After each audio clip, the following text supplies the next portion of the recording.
wardegdeg ah maamulka Puntland ayaa ugu dambeyn si rasmi ah ugu dhawaaqay inuu si buuxda ula wareegay xeradii ciidanka BSF ay ku lahaayeen gudaha magaalada Boosaaso ee xarunta gobolka Bari kadib markii maalinnimadii shalay ahayd dagaal ay kula wareegeen xero ciidanka BSF oo hoostaga dowladda federaalka Soomaaliya ay ku lahaayeen duleedka magaalada Gaalkacyo ee xarunta gobolka Mudug. haddaba waxaan faahfaahinta warbixintan kooban kugula wadaagi doonaa sida Puntland ay ugu suura gashay xeradii ugu weyneed BSF ee Boosaaso inay si fudud oo dagaal la'aan kula wareegaan halka ay ka baxeen ciidankii BSF gaadiidkii dagaal iyo hubkii ciidamadaasi u yaalay xerada halka la geeyay. faahfaahinta ayaan kugula wadaagi doonaa iyo sidoo kale cidda fududeysay in dagaal la'aan Puntland ay kula wareegto xerada BSF ee Boosaaso. muuqaalka like saar marka hore aragtidaada qaybta faallada ee commentiga ku dhibo si aad markasta u noqoto dawadaha ugu horeeya ee hela wararka iyo warbixinada guud ahaan Soomaalida iyo sidoo kale caalamka. hagaag wararka naga soo gaaraya deegaanada Puntland si gaar ah magaalada Boosaaso ee xarunta gobolka Bari ayaa ku waramaya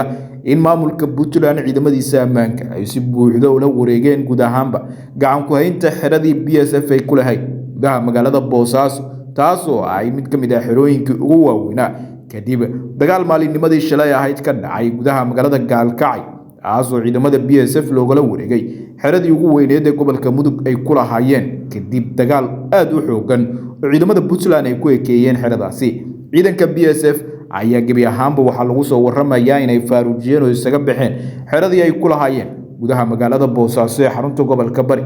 inta badan gaadiidkii dagaal iyo sanadii military ayaa lagu soo waramayaa in xeradaasi ugu tageen ciidanka BSF ee xeradii Boosaaso ku sugnaa ayaa laba qaybood noqday. qayb ka mid ah ciidamadaasi waxa ay gebi ahaanba markaasi isaga baxeen xerada iyaga oo ka xeystay gaadiid dagaal sanad military-na hore u qaatay isla markaana sii maray magaalada Qardho ugana sii gudbay magaalada Laascaanood ee xarunta maamulka Waqooyi Bari Soomaaliya waxaana Qardho ka sii raacay ciidamo ku sugnaa halkaasi. dagaalkii shalay magaalada Gaalkacyo ka dhacay ee ciidamadii ugu badnaa ee BSF-na gacanta loogu soo dhigay maxaabiis ahaan xeradoodii lagula wareegay sanadii military-na looga furtay kadib waxaa maamulka Puntland uu 48 saac u qabtay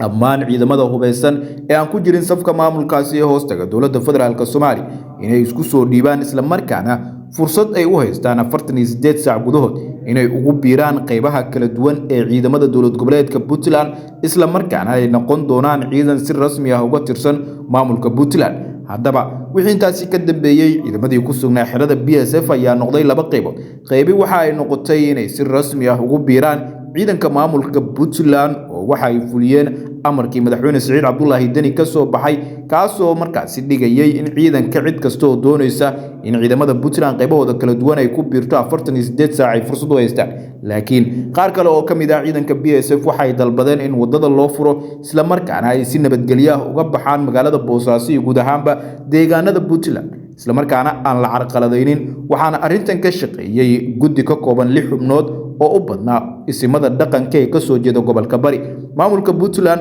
ayaa waxa uu hadda si buuxda gacanta ugu hayaa xeradii BSF ee magaalada Boosaaso ee xarunta gobolka Bari taasoo dad badan ay ku tilmaameen inay tahay in maamulka Siciid Deni uu ku guuleystay in gebi ahaanba uu meesha ka saaro ciidamadii safka dowladda ku jiray intoodii badnayd ee ku sugnaa gudaha deegaanada Puntland. mar haddii BSF meesha laga saaray isla markaana si toos ah u hoostegaysay taliyaha booliiska Soomaaliya Asad Cusmaan Diyaan waxay ka dhigan tahay Siciid Deni gebi ahaanba markaasi uu ka adkaaday cid kasta oo hubeysan oo kaga soo horjeeday gudaha deegaanada Puntland iyada oo hadda markaasi wararka qaar ay tilmaamayaan in ciidamo kale oo ku sugnaa gudaha gobolka Mudug si gaar ah Gaalkacyo ay u gudbeen dhinaca maamulka Galmudug. wixii soo kordha tabinadeena xiga ayaad ku daawan doontaa muuqaalka like saar.